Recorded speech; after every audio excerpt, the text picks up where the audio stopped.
So my role in supporting the emergency control group with the City of Belleville is more to liaise with the province for the disaster recovery assistance program for Ontarians. And that program supports those individual private property owners for eligible expenses under that program to recover from natural disasters such as floods, which we've experienced here in the City of Belleville.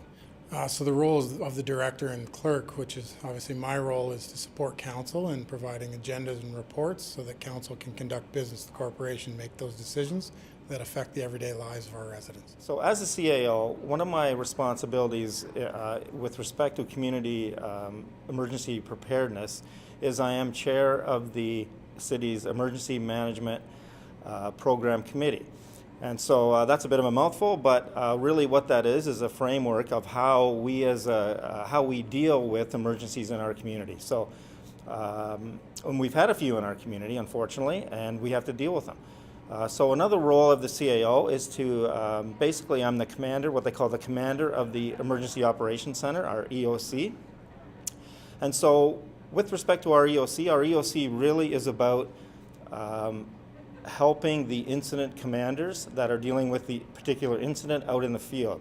So the EOC is not out in the field. It's a separate building that we go to as a group of agencies, and we discuss what's happening on the incident and how do we assist those folks in the field in dealing with the emergency.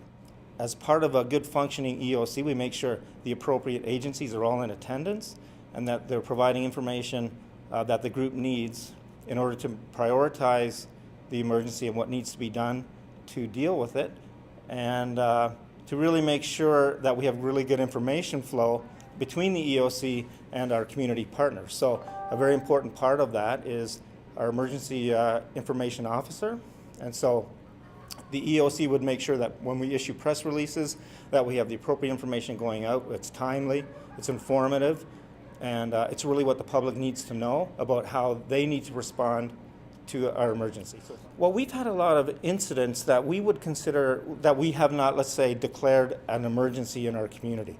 So we've had a number of incidents. We had a power outage, for example, that was a planned power outage that we knew was going to happen in the future, but it was going to affect a good 95% of our community. So it's not an emergency per se, and in other words, you're not responding to a crisis, but we use the same process in order to deal with a planned emergency.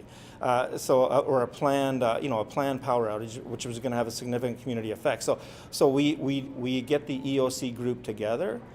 We go through the scenarios, but it's in a planned fashion, and it's in something that we're planning for in the future. So we know what's going to happen. We know some of the impacts it's going to have on our community, but we use the same emergency kind of preparedness process.